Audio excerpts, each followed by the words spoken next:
Dans cette salle de sport de Yaoundé, des femmes s'entraînent pour apprendre à se défendre. Elles sont inscrites à un art martial axé sur les tactiques d'autodéfense dans des situations réelles. Le CRAV, Maga Women Protect, créé en mai. Ce club de la capitale camerounaise dédié aux arts martiaux compte une trentaine de membres et la plupart des femmes qui le fréquentent ont été victimes de violences. Sarah Peeble est l'une d'entre elles et a elle-même survécu à une attaque. En fait, j'ai été agressée quand je rentrais du travail. C'était une agression particulière parce qu'elle m'a traumatisée. On a tout pris, argent, téléphone, bijoux. Et ce jour, comme il pleuvait, j'ai dû rentrer à la maison sous la pluie. Après ça, on m'avait parlé de la self-défense, comment apprendre à se défendre ou alors anticiper une éventuelle agression. Certains membres disent qu'avant l'ouverture du club, ils ne savaient pas comment se protéger d'éventuelles agressions. Tandis que d'autres disent qu'ils ne se sentent pas à l'aise de faire de l'exercice dans un environnement mixte où les hommes s'entraînent. Le club KMWP a été créé par Alain Flavier Yamb.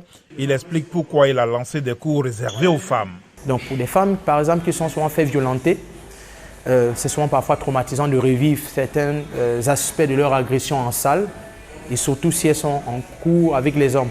Donc nous avons donc créé cette option femmes où elles peuvent tout se dire entre elles parce qu'elles se sentent en sécurité entre elles. Mais l'objectif n'est pas de rester juste entre femmes, mais c'est de rejoindre également les cours mixtes. Olga Etundi, instructrice d'autodéfense à la salle de sport, présente des techniques spécifiques pour chaque type d'attaque ainsi que les critères inhérents au choix des techniques. Nous appartenons à une association qui pratique la self-défense spécifiquement dédiée aux femmes, qui a mis sur point 17 techniques. Nous avons par exemple la défense contre l'étranglement, que ce soit l'étranglement à deux mains ou alors l'étranglement à une main. Donc on apprend aux adhérentes à se défendre contre ces types d'agressions ou alors des gifles. Selon les experts, la création d'un club exclusivement féminin est une bonne initiative qui renforce la confiance des femmes, en particulier celles qui ont été traumatisées par la violence. Serge Dejala Epo, instructeur de l'armée, est l'un de ces experts en autodéfense. Il souligne que les femmes peuvent également s'entraîner aux côtés des hommes afin de développer les bons réflexes pour tout type de situation. Je pense qu'ils devraient, dans leur programme, de temps en temps, faire intervenir des hommes.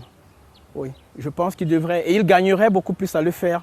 Pourquoi? Parce que, évidemment, les femmes, il ne faudrait pas qu'elles s'habituent totalement aux femmes, mais en se mettant en contact avec les hommes, elles pourront palper la réalité dans la rue. Elles ne feront jamais le choix entre une femme et un homme. La violence contre les femmes est la violation des droits de l'homme la plus répandue dans le monde selon l'ONU.